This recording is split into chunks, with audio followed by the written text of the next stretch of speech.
Only 0.2% of journalists in the UK are black. Why is this and how do we fix it? You cannot be what you do not see, right? This statistic is even more shocking when we consider black women.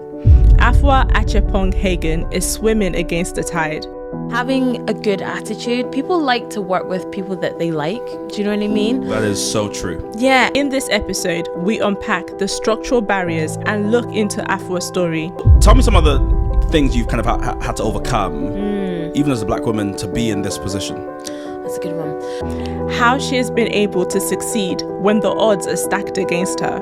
We look at why there are almost no black journalists in the UK.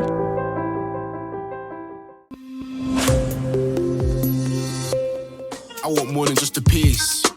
Wanna be heard from the west to the east. I worked in my craft and I prayed for my time on the scene. The man have never left my team. 19, learned the right creed. Nah, I'm not a right breed, but I might be. In my crease, Nikes, hit up my G. I'll still never sell out my theme. Well, you know about heritage, you go inherited. Don't chill with the snakes, but the flow's still venomous. Perspective is everything. So much lemonade, I don't know what a lemon is. Afua, Hello. second take. When you walked in, I reminded you that we first met on YANGA TV. We did. Which was in 2019. Yeah. Feels like so long ago. Yeah, so pre-COVID. Yes. And we were on this TV show called Journalist Hangout. Journalist Hangout. How have you been since then? Busy. Yeah. Busy. So busy. Really good though. I think my career is kind of... I say this with trepidation, and that COVID was actually very good for work-wise for me. I say that from a real place of privilege. I know I'm probably the exception in that. But yeah, I mean, I think because producers of TV mostly, and radio actually, had to think more creatively about how we're going to have guests in. Oh, Skype, Zoom. This means we can have different voices that we're not usually having, which was amazing for me and meant that I was doing so much more than I was before. And then obviously George Floyd was killed in May of 2020 as well, which meant there was a lot more room for black female commentators and journalists. And it's kind of awful to think that good things came out of his death. But yeah, I've been good. I mean, I remember you then. You were killing it. Thank you. I remember being on the panel being like, wow, she knows what she's saying. She's prepped more than I have. And I was a bit like, I think what happened, I didn't know what I was doing. So I remember that and, loosely followed what you've been doing since, and you're doing so well. Oh, thank you. This episode, though, is about, I guess, in part, why there aren't more of you. Because when we first started the Common Sense Network, so cast your mind back to 2017 when we were first getting started. Yeah. I remember hearing this stat that said black journalists make up 0.2% of journalists in the UK. And I thought it was a mistake. I think I remember hearing it and being like, oh, oops, they made a mistake. Awkward. Must be 20. No kind of thing. And I remember doing some research myself and then like reading the report and it was like 0.2. And I remember thinking, that can't be right. But it is true. It is, black absolutely. people make up 0.2% of journalists. I don't even know what the stat is for black women. I'm sure there's... No, do I think there's more black? Maybe. I think there's black women, on screen, in production. Yeah. But yeah, there's not a lot of us. The community is very small. For so many reasons. I think, when I was at uni, I went to City undergrad journalism, 1999, so long ago. So old. And I was one of two black women in my class. And my friend Melissa, she now is a food journalist. Really? And she does articles for BBC Good Food, and she's got a cookbook coming out. She's awesome. So proud of her. And then there's me. And I do my little bits here and there. But yeah, there isn't a lot of black female journalists out there at all. I mean, there's Charlene, who's obviously amazing on ITV. There's Hannah Ajala, who does BBC. Hannah's brilliant, Hannah's by the way. brilliant. I love Hannah. I've got so much time and love for Hannah. And we tend to travel at the same time. So we see each other in Ghana, which is really nice. And she is a real trailblazer because she's so brave about what she does. Yeah. She goes everywhere and does everything. She's awesome. Who else is there? I love the fact that you're actually gonna like name them all in one go. Which case in point? Luqueza. Yeah. From BBC. Oh, I seem to have stopped. And that's journalists I'm talking, not just, commentators and women on TV. That's journalists I can think of. Oh, gosh, I feel like I've missed somebody. Brenda Manis. Yeah. Obviously. And there's lots of them out there in production behind the scenes as well. Yeah. Just doing amazing things. So a part of me wonders, obviously we know what the issue is. People might be like, why does it matter? Why do we need more black people in the, whatever? We know that when you don't have black people in newsrooms, when you're covering certain stories, you just don't have that. You don't have that sensitivity. Yeah. You don't have that context. You don't have that nuance, so on and so forth. And quite frankly, what is the the bottom level or rung is like when black people die, put the right picture up. Stuff like that. Yeah. Might, having black people in the newsroom may help. Why isn't there more black people or more black journalists in the UK? I think there's so many reasons. I think, it's about applying for the courses, first of all, having the confidence to do that, having someone believe in you when you do your UCAS form or when you decide that you want to go to university or college, being encouraged to be able to follow your dreams and take those courses. Also, it's very difficult to do those courses without work experience, and work experience often is not paid. And if you're not in a position where you can support yourself whilst you are doing a lengthy 3-month, 6-month placement at a magazine, a newspaper, a TV station or whatever, that can be a huge problem. And so it's part of it is about social mobility, but also part of it is about you cannot be what you do not see, right? So I would feel away walking into a newsroom and not seeing anybody that looks like me, not seeing anybody who's blazing the trail and showing me that, I can do that too. And it's sort of chicken and egg, isn't it? What comes first? You need black people on screen, behind the scenes, directing films, whatever, so you can do it too. But how do we get there in the first place? But I also think it's the people at the top who do the hiring, hire people who look like them, cis white men. Right? So Richard's going to hire Richard. John's going to hire John. Harry's not going to hire Afua because he doesn't know how to manage Afua. She'll only be able to talk about race. And well, let's talk about Afua though, because you're right. All these barriers exist, and I totally agree with you. But you've done pretty well for yourself. Thank you. How have you? Like, what's your story? Like, how have you got to where you've got to? That's a good question. And people often ask me, and the answer is, I don't know. I think you have to have an almost insane amount of self-belief. So my dad would always be like, you could be absolutely anything that you want to be, anything at all. So if you want to be that plant, you can be that plant. If you want to. Well, you can identify as that plant. I know I can because, and that's a different podcast. If you want to be a firefighter, you can do that. If you want to be a journalist, you can do that. So I've always believed that I belonged in all these rooms from day dot. Even when I wasn't getting in the rooms, I was like, but I'm going to get there. I just have to keep plugging. And I think a lot of it is right place, right time, knowing the right people, a hell of a lot of luck, having a good attitude. People like to work with people that they like. Do you know what I mean? That is so true. Yeah, and you can be hella talented, but if you're a witch, nobody wants to know. And that it's true though. Like, it's not about like being a diva or, being an angry black woman. It's none of that. Be easy to work with.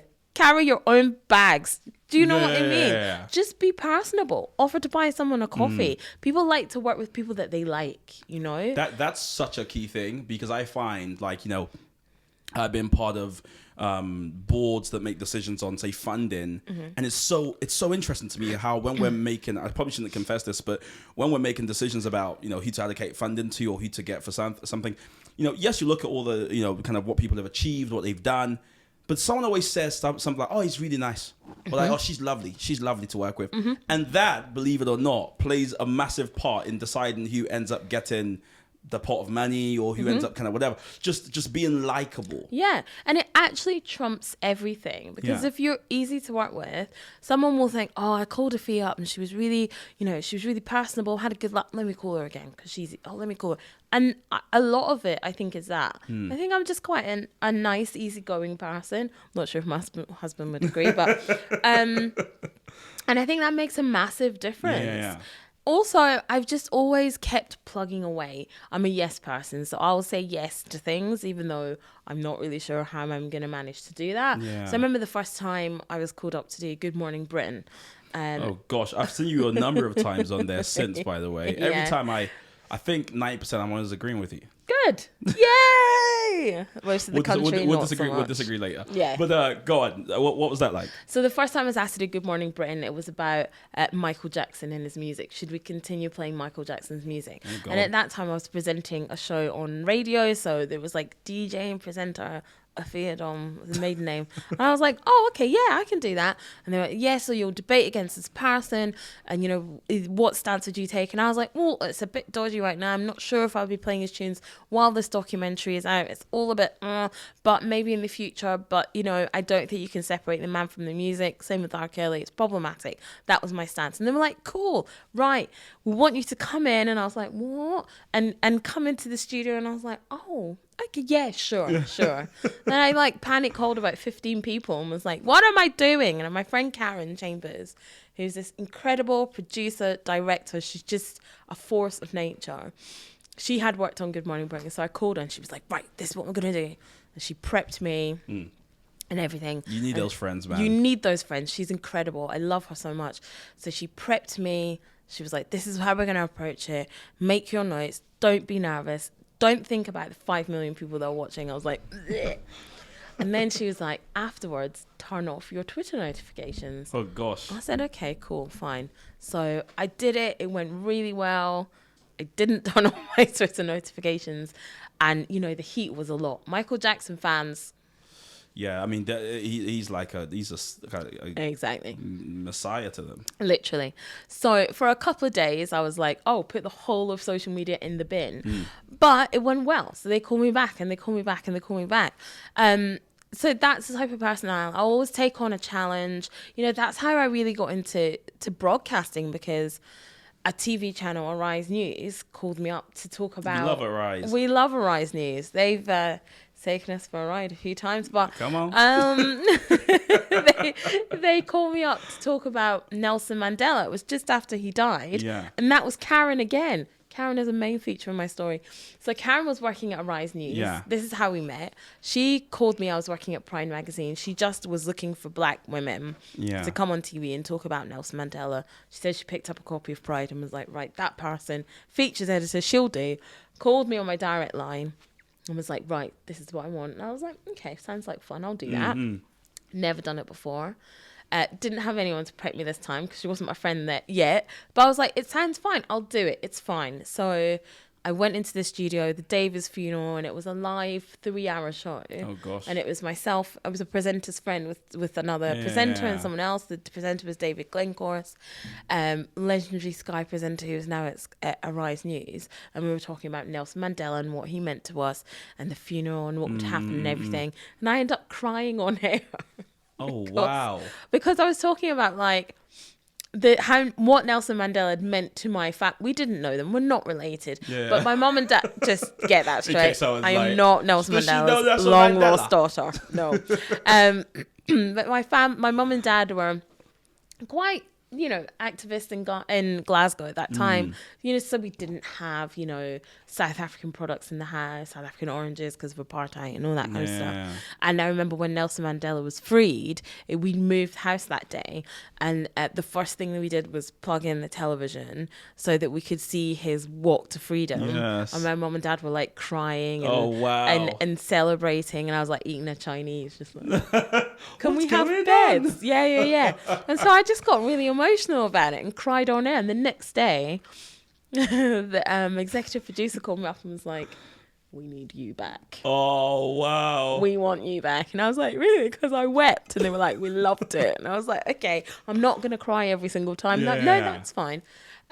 So yeah, be a yes person. But what I love about that story as well is it also shines light on your authenticity and the fact that you're yourself, so to speak, right? And I find that quite interesting because the narrative you often hear is to succeed in these kind of structures, you have to change and become somebody else. And I can imagine when you make up 0.2% of the whole group, the pressure must be immense for you to become, I don't know, like typecasters. I don't know, just put into a box. I actually find that's one of the most difficult issues with the mainstream media. I've done a few stints on news shows as well, and I remember I recall being called by producers, and they must hate calling me because they'll be like, what do you think? And I'm like, well, I see both sides, and they're like, we haven't got time for you. We haven't got time. They're like even Good Morning Britain. I remember speaking to I was in Portugal. Excuse me. And one of the producers called me up. I'm trying to remember what happened. It must be the vote of no confidence. Something with Boris Johnson happened. And they called me and they were like, would like you to, we saw your tweet online or something like that. And they were like, would you come in and speak? And they just asked me, what's your genuine perspective? And me being me, I said, well, there's two sides. And they're like, not this time. We'll call you back. Yeah. And I was like, oh, that's a shame. I was like, no, I can take the other side. They're like, no, it's okay. because I am me, and this is how I see the world, and I don't want to have to start changing. Oh yeah. Just so I could kind of do better, as it were. So, what's it been like? Would love you to be honest. Like, what's it been like as a black woman trying to navigate this structure that wants you to be something that perhaps you don't want to be? That's a really good question. Do you know what? It has its moments where you're like, just put the whole industry in the bin, right? But for me personally, I just decided one day I'm not code switching anymore. I'm not doing it. And what's code switching for folks who thinking? So, trying to assimilate as more white, perhaps, more right-wing, perhaps, trying to be what they want to be to fit into the certain newsroom or the organization that you're in. And actually, I think that happened a long time ago. And so I've always kind of been this authentic version of myself because I don't have the energy to be anything else. I don't have the time to be anything else. And actually, my authenticity is what has propelled me forward. And so it's always made sense for me to continue being true to myself. And sometimes that is hard because being the only black woman affiliated with certain channels, you therefore are always called to talk about race. And there was a long time where, a particular radio station, a black person fell down. Can you talk about it? A black person just had a cheeseburger. We need you on this. And you get to a point where you're just like, actually, I'm not going to continue to be pigeonholed. I'm not going to do this. And that also involved conversations with higher ups saying, look, yes, I'm black and female, so I can talk about race issues and women's issues. But also I made a program for CNBC for 3 years about sustainability. I can talk about politics here and internationally. I did entertainment reporting for a hell of a long time. There's other strings to my bow, and I'm not going to continue to be pigeonholed. And sometimes you just need to be very honest and have those conversations with higher up people and say, what we're not going to do is put me in a box because I'm not going to stay in it, quite frankly. And, it has its moments. It can be difficult. But like I say, your strength has to be being yourself because you're only going to be the best at being yourself. And so I just continue to walk in that, and I continue to have, I guess, that kind of almost insane self-belief that being myself is more than good enough. It's going to continue earning me money, paying the bills, and buying the dresses. I love that. I was going to say, young black person listening to this who maybe wants to go into journalism, female or male, what would you tell them? But I think that last bit really captures it, is that, being yourself is more than good enough. Yeah. And, it took me a long time to learn this, I remember growing up and we seen news done a certain way, and I just wanted to channel my inner Trevor McDonald and sound a certain way and whatever, and you're just trying to fit in until you realize that there's actually way, like, no one can do you like you. Exactly. So your idiosyncrasies, all the particularities about how you pronounce words, how you think, that's what makes you interesting to watch, and people can tell when someone's being themselves, and when they're like it's so obvious, isn't it? When you're like, oh, there's a woman who's just being herself. And I love your point about authenticity. I feel it heavy, as they say. It's real spit. Because look at me. I've been on TikTok. But I think it was Miles Davis that said it, that famous trumpeter. He said it took me a long time to learn to play like myself. And I think that is something for young people, especially folks going into journalism, to kind of hear and really take in, which is that it does take a while for you to get to that stage where you're an Afua and you've written for 1 million publications, you've got all these shows, you've got things you're doing. There's a journey, and folks look at you and go, I guess because of social media, they're like, oh, I can do that. And you're like, hold on. You're going to have to go. So tell me some of the things you've kind of had to overcome, even as a black woman, to be in this position. That's a good one. I think you kind of have to get out of your own way, right? So my dream job when I was like 22 or whatever was to work for Pride magazine. Pride magazine? Yeah, okay. Which was Black Women's Lifestyle magazine. It's still around online, but not in print anymore, which is a shame. But we know magazines are going, which I think is really sad, but that's a different podcast. So my dream job was to work for Pride magazine. I got my dream job when I was 28, and then I was like, oh, so what am I going to do now? Go back to bed. So am I going to do this for 40 years? And then and I kind of was stuck there for a while because I didn't know what else I could do, and I didn't know what else I was capable of. And so I kind of thought to myself, okay, I went to uni, I did that. I'm not supposed to have to want to learn anything else now. And then I realized, actually, no, I do need to step out of my comfort zone. And I think when I had my daughter, I got a bit of a superwoman complex because we had a bit of a difficult birth. Both of us are still here. But there was a point where, perhaps we couldn't have been. So I think because I got through that and I got through the first year of parenting, I kind of was like, I can do anything. That's beautiful. Anything at all. And that's when Arise News came along. And so for a while I was doing TV and working in magazines and mothering. And I just sort of felt to myself, okay, look, you can do something else. You are capable of going beyond your dream job. So I think I kind of it's good to set goals, but I think I kind of made a mistake of setting my goal too low. And now I kind of don't really set goals. I just do whatever comes along that feels good, that feels right, that feels it's bringing value. I always say that, first of all, I want to be in the right side of history. I want to be able to tell my daughter I was on the right side of history. But also when I'm not around, I still want to have, everybody wants to have a legacy, right? I still want people to perhaps look at my work. If I ever get around to finishing this book, read the book, or... when you finish the book. When I finish the book, it's gonna happen. Read the book or the books, depends how many I've got in me. Come on now. And all that kind of stuff. So I think you've got to believe in yourself in anything you're doing, any part of your chosen career. With journalists, it can be hard because we think of the hallowed halls of the BBC and Sky and ITV. And let me tell you, they're not as hallowed as you think. Come on. At all.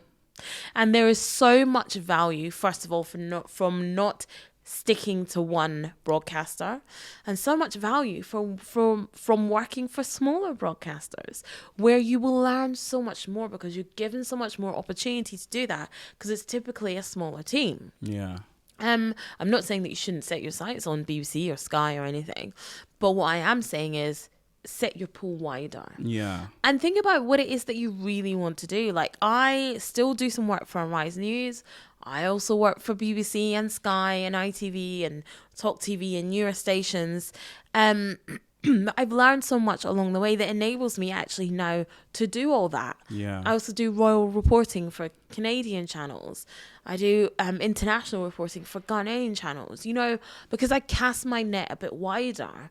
It's enabled me to do so much more than perhaps if I just set my sight on BBC or set my sights on Sky. You killing it. I'm trying. I'm trying. No, I love that's. It's amazing. Honestly, I think away from even being a black woman, just seeing somebody living out loud is like the most beautiful thing to watch, right? God bless you. And what is so cool though, because and this is maybe where we may go different ways is, and we spoke about this off air, like. I remember hearing Boris Johnson. I don't know. Maybe he thought he was being like, you know, kind when he said that. Oh, if Vladimir Putin was a woman, then the war in Ukraine wouldn't have happened. And it's part of this narrative of, you know, women are carers, they're caring, which I guess you could say, if you're painting a broad stroke, that women may have that proclivity more. Yeah. Maybe you could say that. But the notion that a good woman is a woman that is caring, that's not aggressive, that's not loud, that's left wing. I think I've always had a problem with. So when you take some black women, not just in the media, but let's say in politics, or women of color, how they are portrayed and received by the black community is, you know, there's no black community. Someone's probably screaming, right? But we're not a monolith. But how they're perceived. So when you take a Priti Patel or Kemi Badenoch, I think that's her name, Badenoch. Yeah. What? I mean, do you see what I see? Which is like, just because they're conservatives, they're right wing. There's this notion that their blackness ought to be questioned. I totally hear what you're saying. I mean, I think with Priti Patel and Kemi Badenoch, let me not get their names wrong because that's rude. Yeah. First of all, you know, being a female who is of colour, who's black and Asian in the Conservative Party cannot be easy. I think that has to be the first thing that we say. I think the issue with Kemi and Priti is that the things that they say and the policies that they stand for directly affect their communities. And that's what people can't necessarily get their head around. Is Priti Patel, for instance, daughter of immigrants, but she has such a staunch immigration policy. Doesn't seem to make sense. A lot of people would think, because you're an immigrant, perhaps you should be more lenient, more forgiving, more of a compassionate person. And people think that because she's a woman, and people think that because she's an immigrant, we would feel that she would want the best for them, but she goes in the opposite way. So therefore, it sort of comes across as, are you doing that because you want to be the ultimate immigrant? You want to be the one that assimilated so much that you went to the other side. It's hard for people to get their head around. And actually, I think if Priti Patel was male and doing the same thing and still of that community, we would still say, what are you doing? Do you think she'd get the same? Because I don't think she'd get the same level of... She wouldn't get the same level of vitriol. If it was a white man in that job, we'd be like, this is terrible, but you're a white man, so we expect it from you. But an Asian woman, it kind of... That's such a shame, because it's like the expectation on her because of her race doesn't that go counter? Because maybe she is, and I do think this, by the way, she's authentically like a villain. Oh yeah. No, I 100% believe she believes her own height. She is who she is. I've never met her, but she reminds me of. Have you seen Harry Potter? Yes. Professor Umbridge. Oh gosh, she actually does. She is not as feminine and whatever, and just tiny, like a tiny poison dwarf. Yes. Yeah. And I 100% believe that she's walking in her truth. I hate Professor Umbridge so much. That's how I feel about Priti. And I think that. And you know, all power to her, because we're sitting here talking about authenticity. Yeah. She 100% believes everything that she's saying. And I've got to spud her for that. Yeah. Because you're walking in your truth, my sister. Unfortunately, your truth is kind of gross and disgusting. But we are where we are. Yeah. And I do think she does get more vitriol because she's female and because she's Asian. And like I said, we do think that she would be more understanding and try and have more, and I don't want to use the word lenient, humane immigration policies. But she doesn't. But she's walking in her truth. The same with Kemi Bandok. She doesn't believe there's racism in the UK. Cool.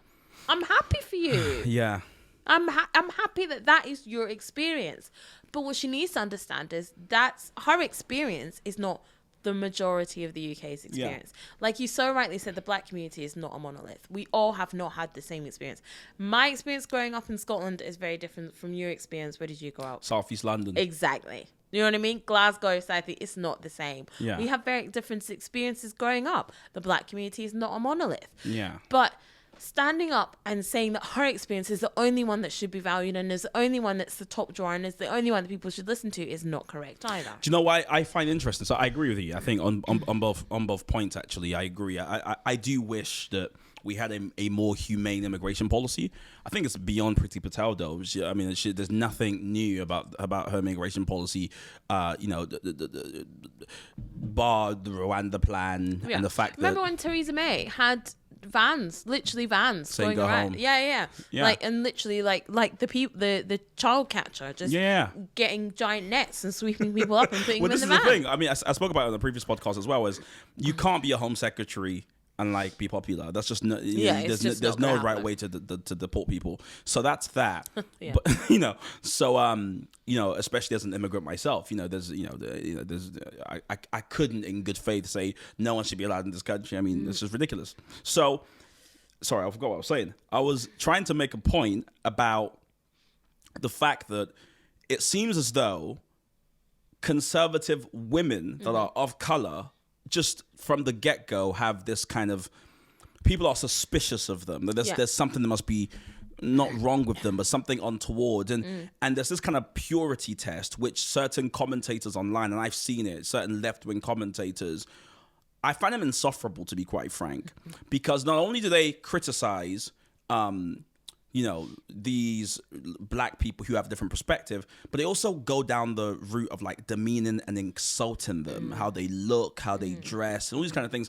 Now, I don't like that kind of politics, full stop. I don't even like when men are like, oh, he's fat or he's skinny. I'm like, we're here about ideas and changing lives. Like, why does how we look fall into this?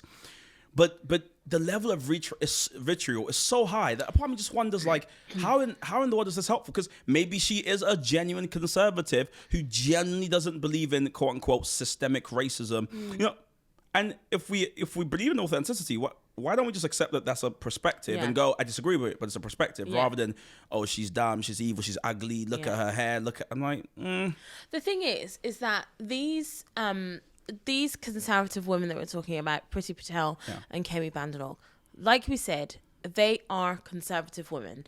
They 100% believe what they're saying. They're walking in their truth, and we have to give that to them.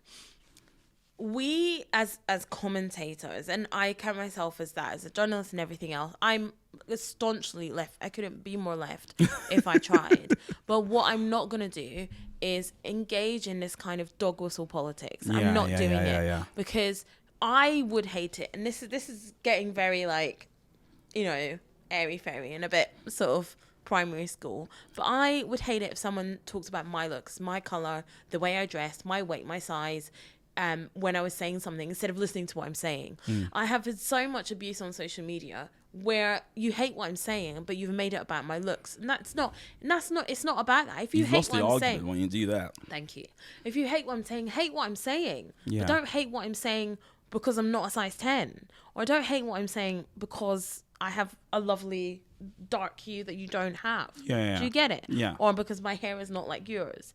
Hate what I'm saying because you hate what I'm saying, And so I think it has to go the other way. I don't like Priti Patel's policies because I think they're inhumane. I also feel she reminds me of Dolores Umbridge, and that brings me nightmares. Kemi Bandok, I don't like the things that she comes out with because I feel it's not she kind of wants to distort the truth of what it's like to be black in Britain. So I'm not going to agree with you. Yeah. But I'm also not going to talk about the way you look and all the rest of it, because it's not helping anybody. I think we have to practice what we preach. The left wing always want kindness, I think, and we want acceptance. I cannot lie to you. The left and kindness today, no way, Jose. Like At when I all. look online, At all. like there are certain commentators in America, in the UK, that literally all they do, without giving too much away, is insult people who disagree with them. That is it. And people Exactly. love it. People go, yeah. But it doesn't. It's not. Look at his haircut, and you're like, But it's not doing anything. you're not advancing anything. At all. You're not unfortunately. advancing the conversation. You're not adding anything of merit. Flip it. If the right were doing the same, we'd say racism, Yeah, of course. xenophobia, all of it. So why are we not? We are able to do the same things that they are doing. That's right. Doesn't mean that we should, though. If we are going to say that we are better, fairer, more kind, we have to practice that. We have to practice it when we preach. And that comes down to when we're debating, when we're on panels, when we're on TV. Yeah. One of the things a producer said to me once when I was doing a panel show, they said the thing that we really like about you is that you're strong in your views, but you're respectful of people who are opposite to you. That's good. And so you will be very strong, but you won't be personal. And I was like, because I don't want anybody to be personal to me. Treat people as you want to be treated. That's it. Come on. And I think if the left wing and left-wing politics want to remain strong and be stronger, then we have to practice what we preach. We cannot lower ourselves to dog whistle politics. We have to be able to maintain and fight the good fight, but do it in a way that remains respectful, because that's how we're going to get respect back. You have to be able to debate things with people on the opposite side and do it with respect. That's the only way you're going to be heard. I'm voting for you. Said what said. Like, please write the book. I will. No, I totally agree. Like, I am on that bus. I'm in the Uber and the Bolt, whatever. Like, honestly, I'm totally with that, because that is what I think is lacking. Because again, and this has been happening for a long, long time, is the right are guilty of this, but I think the left too, and that is. And commentators, I think commentators ought to think about what I'm about to say, which is, okay, cool. You disagree with what's being said. You need to respond to what's being said. Good. But you also need to advocate for something. Mm. So rather than, the Rwanda policy is inhumane and it's terrible. Cool. What's the alternative? Mm-hmm. What would you do? What ought to be done? Like, don't just, and I think commentators find it, accept all these gigs to go on shows where they just say Boris Johnson's stupid, or they say, Keir Starmer has no clue. And you're like, okay, so what should we be doing? Because in the marketplace of ideas, we need to see other ideas on the store. Mm-hmm. And it seems as though commentating has become about, there's one dominant idea on the table, everyone debates that idea, and then we go home.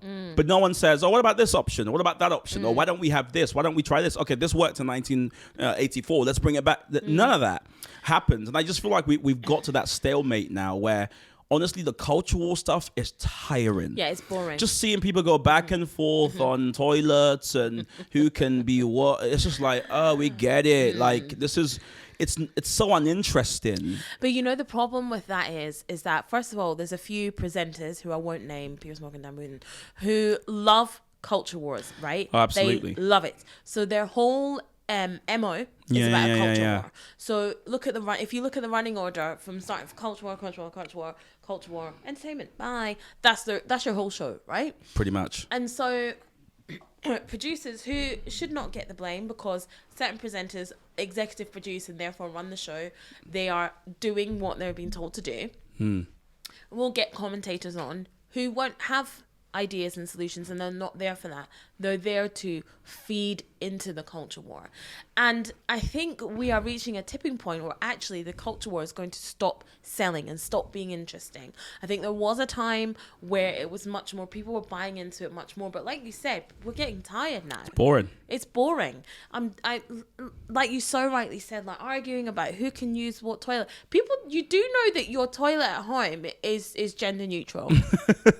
Do people know this? No, I'm being serious. Your toilet in your house is gender neutral toilet. I've been seeing this thing online. I've just pinned it out I've been seeing this thing online. I mean, we've all been seeing it. This big debate of what is a woman, and that being the next kind of frontier. You know, who defines as a woman? You know, it's interesting because the question hasn't been asked of what is a man. Have you found that quite interesting? But the thing is, we live. It's like, we know what men are. It's what is a woman? That's the debate. But because we live in a man's world, right? Oh, come on. We live in a man's world, and so therefore, men are very secure. And we are men. We make fire, hammer up drywall, and all that. And so it's women that are dragged into the debate. It's women who are forced to talk about what is a woman. But I think what people don't realize is that there's room for all of us. Me and you and a trans woman and a trans man were in this space, there is room for all of us. It's that simple. And what that person's doing over there, unless she's setting me on fire or setting my family on fire or punching me in the face, guess what? Doesn't affect me. Yeah. And what that person is doing over there, unless they're doing all of the above, doesn't affect me. It doesn't. And people really need to get their heads around that. And I think we've kind of got into this era where we care about other people too much and think other people care about us too much. Yeah. It was like that period where people were like, oh, you know, the vaccine has microchips in it because the government is microchipping us. Why? Why the microchip? The government doesn't care about you going to the shop. They don't care. Plus, there's been CCTV for 200 years. Yeah. So the government knows when you go to the shop, ready. Like, nobody cares about you that much. Do you know what I mean? I feel you. Do you know it's and I think it actually goes both way.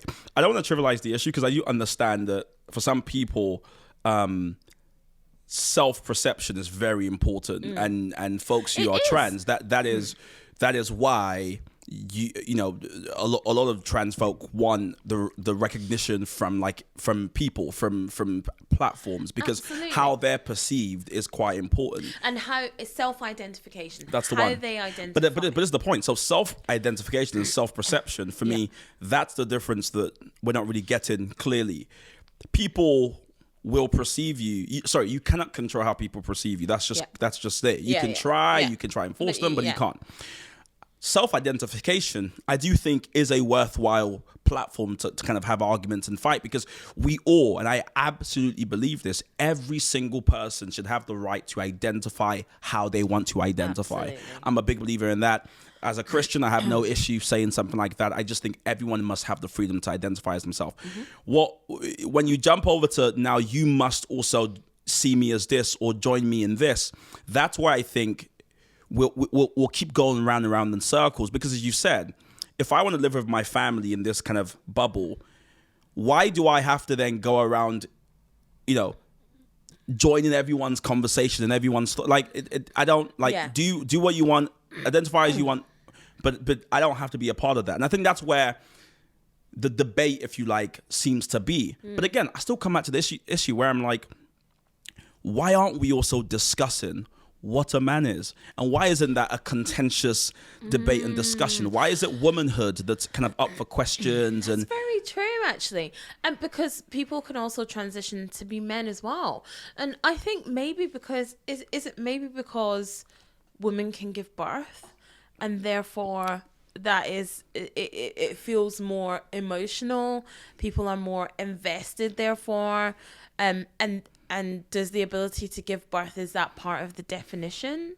You know? Yeah. But yeah, you're right. We should be having more of a discussion about how do we define men? Because also, if we're talking about trans rights in relation to sport, I think that's where we kind of need to be having more of a discussion about that as well. Because if you have trans people, so someone who's transitioned from a woman to a man competing in men's sport, should there be rules with that as well? Because there seems to be a lot of talk about rules if a man's transition to a woman is in female sport. Some people are saying that they would have an unfair advantage. But then should we be talking about the flip side, that a woman's transition to a man, would she be at a disadvantage? And why are we not discussing that? I mean, there's so many conversations to have. I just think, and what's so key to me anyways, is, as we said before, you want these conversations to be held authentically. Yeah. You want it to be nuanced and like not disrespectful. You don't want to kind of make light of them.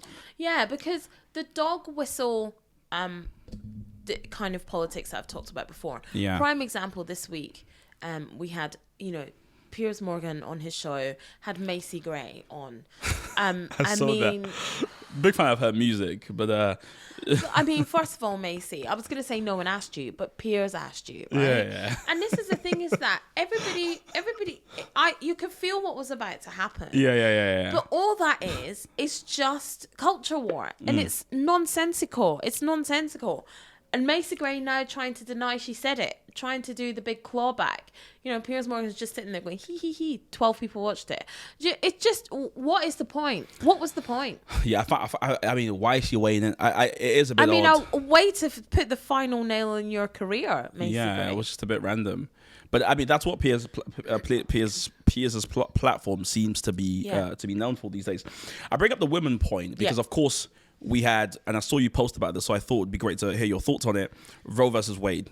We saw this landmark decision. Of course, it seems as though like women are just like women's rights, for want of a better term, is just moonwalking like backwards to the 1800s. Because now, one, we're defined, we're struggling to articulate what a woman is. Then a woman's autonomy over her body also now seems to be up for debate and question. What did you post, and what's the response people had to it? So I did, I was on a panel show for BBC Scotland, and we were talking about Roe versus Wade and how it would potentially affect how people would protest outside abortion clinics. Could we have more of a debate here in the United Kingdom, which of course we are already having because we're talking about it. And I think that I agree with you. Women's rights seem to be going back hundreds of years. I think Roe versus Wade is so damaging for so many reasons. The recent decision on Roe versus Wade is very damaging for so many reasons, because it now means that you're going to have 33% more maternal deaths amongst black women. Women who are poorer are going to have to travel outside of the state that they're in. If the state is outlawed abortion after 15 weeks or outlawed abortion completely, that means now having to travel outside of state to get an abortion if they need one. Yeah. That takes money. That takes somewhere to live. What about aftercare? It's not going to mean there's going to be less abortions. It's actually going to mean that there's going to be less healthy abortions. Yeah. Abortion is healthcare. It's a form of healthcare. It's not, a form of contraception, right? And I am pro-choice 100%, and I'll stand by that, and I will die on that hill, because women need to be able to decide what happens to their bodies. There's been so many horrible, distressing cases of women with ectopic pregnancies not allowed to abort the fetus and dying. You can be in a very serious condition, and unfortunately, yourself or the baby is not going to live, and you have to pick one. And there's going to be women that are going to die because they're going to be in a serious emergency situation and not be able to get that abortion. It's going to mean women taking pills, drinking solutions, having backstreet abortions, and damaging themselves and potentially their families. Women that already have children and have a difficult pregnancy. Do you want those children to lose their mother, so you birth that baby because of abortion rights? It's scary to me, because we talk about The Handmaid's Tale, right? Yeah.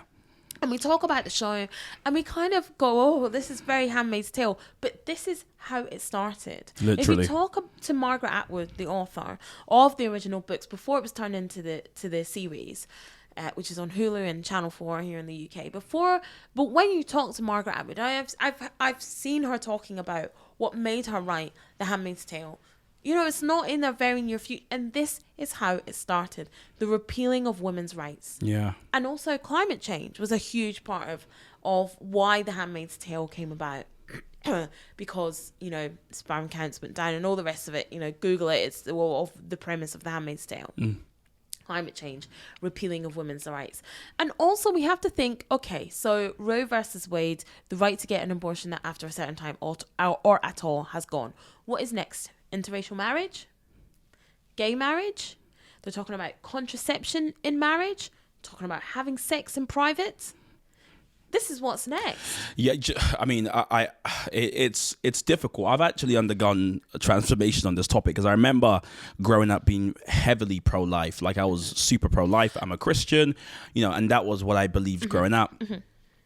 I'm far more libertarian these days, mainly because I just believe if you have something you vehemently believe in, what I'm interested in is the law giving you the freedom to enact that belief within your community and your context and your culture.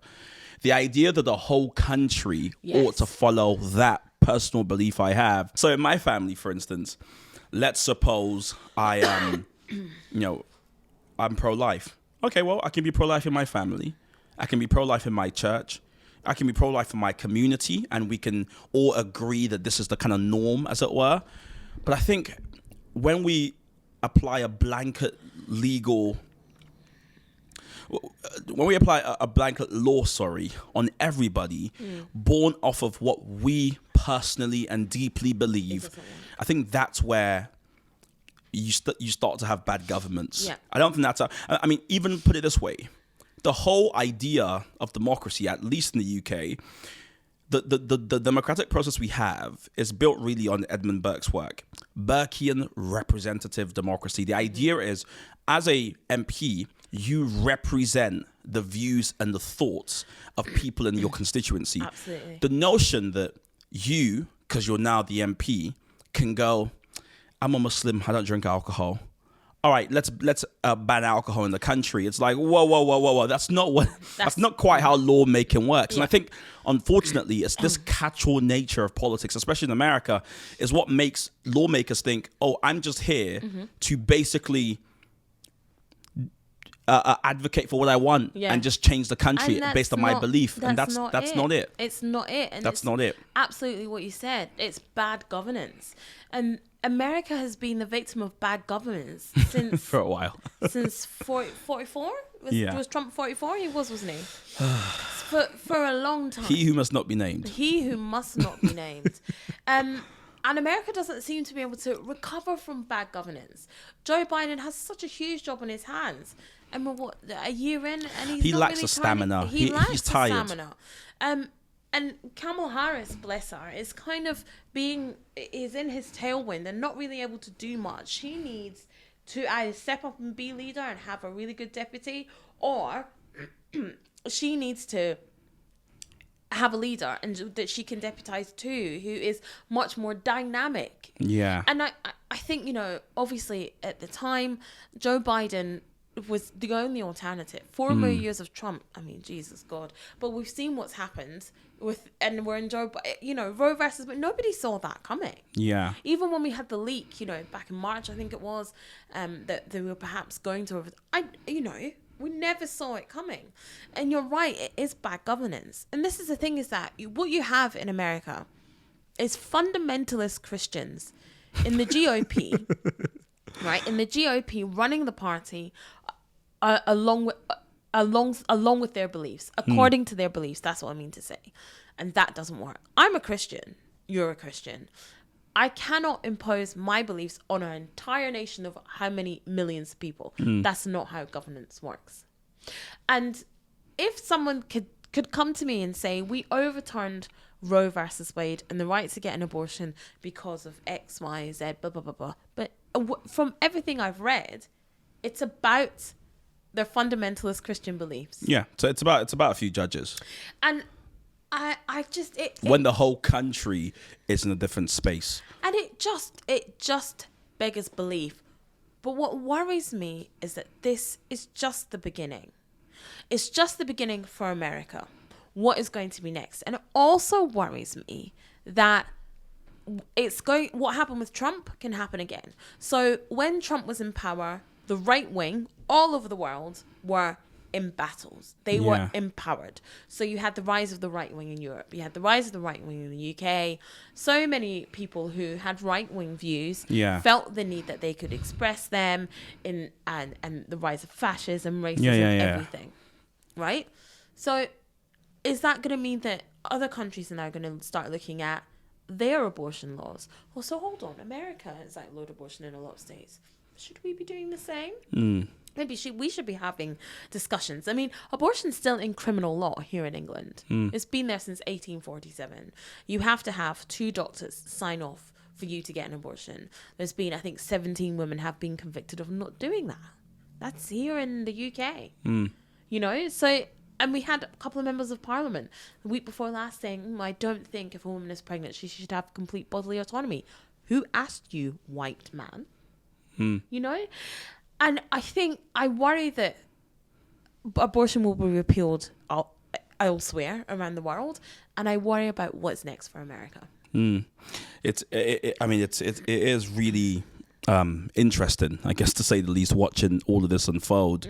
And I guess, you know, the fact that more people are waking up and are, you know, speaking out, as it were, is important. But of course, this is law making, and so to repeal this or to change this, it's at least a 30-year fight. You know, to whether it's to wait for certain judges to die and to reappoint liberal judges, whether it's to fill the courts, which Joe Biden promised not to do. So the way America works, you know, there's a certain number of justices, but you can obviously introduce more. But if you do that, it breaks convention, but also means like it opens the floodgates for more presidents to just go, we're going to flood the courts as well. And before you know it, the whole Supreme Court isn't so supreme anymore. There's about there's 600 judges, right?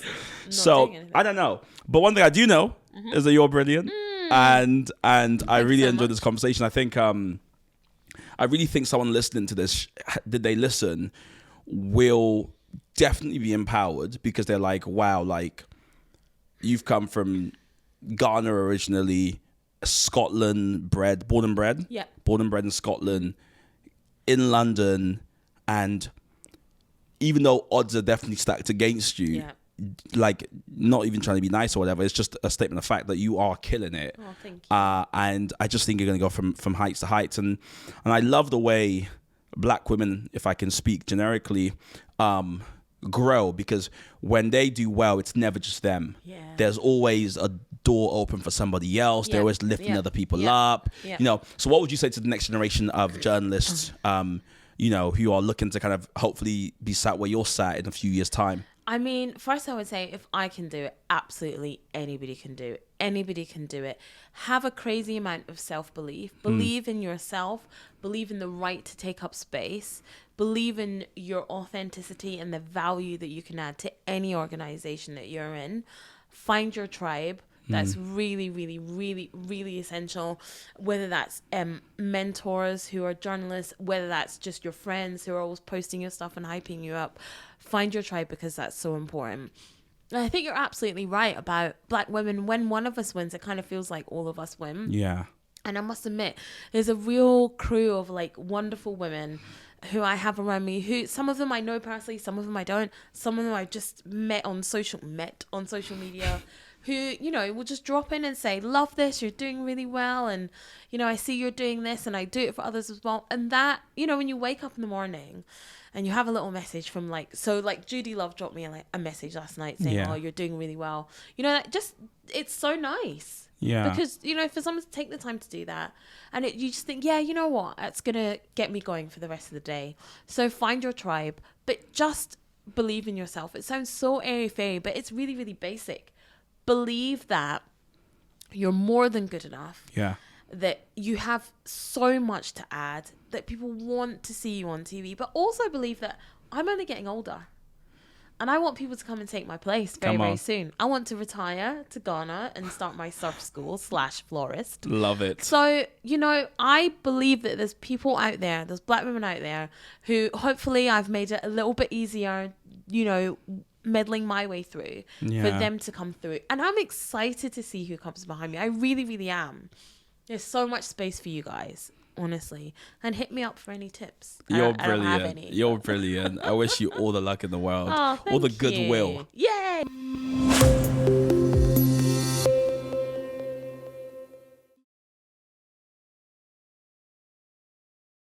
Hey, thank you for taking time to watch that video. Here at the Common Sense Network, we thrive on exposing you to different ideas. If you're someone who likes ideas, you like learning new things, hit the subscribe button now and turn on notifications so you're first to hear when we have a new video out.